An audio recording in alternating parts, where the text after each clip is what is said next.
ఎప్పుడు కూడా ఒక కుట్రతో ఈ రాష్ట్రంలో ఉప ఎన్నికలు ఎక్కడ జరిగినా భారతీయ జనతా పార్టీ మీద ఒక అక్కస్తుండే. అదేమంటే కేంద్ర ప్రభుత్వం రైతులకు మీటర్లు పెట్టమన్నదని, మీటర్లు పెట్టి మీ దగ్గర డబ్బులు వసూలు చేయమన్నదని, భారతీయ జనతా పార్టీ విధానం ఇది అని మమ్మల్ని బదనాం చేసే ప్రయత్నం చేసిండ్రు.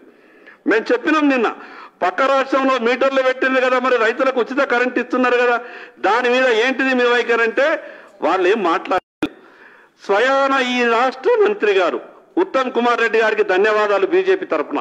ఎందుకంటే వాళ్ళు నిండు శాసనసభలో వాస్తవాలు చెప్పిండ్రు. హరీష్ రావు గారు, కేసీఆర్ గారు, కేటీఆర్ గారు మాట్లాడిన మాటలు తప్పు అని ఈ మాట మేమనలేదు. మేమైతే ఎప్పటి నుంచో చెప్తున్నాం.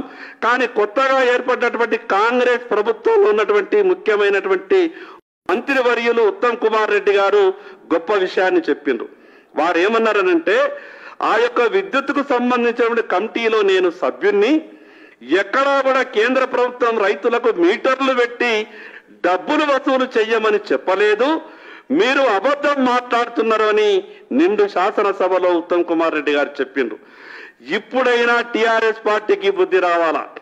ఈ రోజు ప్రభుత్వం తరపున ప్రభుత్వంలో ఉన్నటువంటి పెద్దలు వాస్తవాలు చెప్పిండ్రు.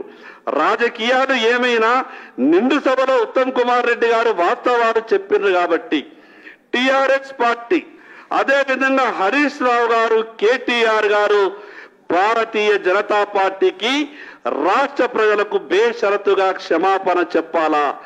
మేము భారతీయ జనతా పార్టీపై చేసినటువంటి ఆరోపణలు నిరాధారమైనటువంటి ఆరోపణలు అని ఈ రోజైనా కనీసం బుద్ధి తెచ్చుకొని రాష్ట్ర ప్రజలకు క్షమాపణ చెప్పాల్సిందిగా భారతీయ జనతా పార్టీ తరఫున డిమాండ్ చేస్తున్నాం. ఈ వీడియో మీకు నచ్చినట్టయితే లైక్ చేయండి, 10 మందికి షేర్ చేయండి. అలాగే కామెంట్ల రూపంలో మీ అభిప్రాయాలను మాతో పంచుకోండి. Nationalist hub group of channels ను సబ్స్క్రైబ్ చేసుకుని తెలుగునాట జాతీయవాద జర్నలిజాన్ని ప్రోత్సహించండి. ఈ వీడియో కింద ఉన్న బెల్ ఐకాన్ పై క్లిక్ చేయడం మర్చిపోవద్దు.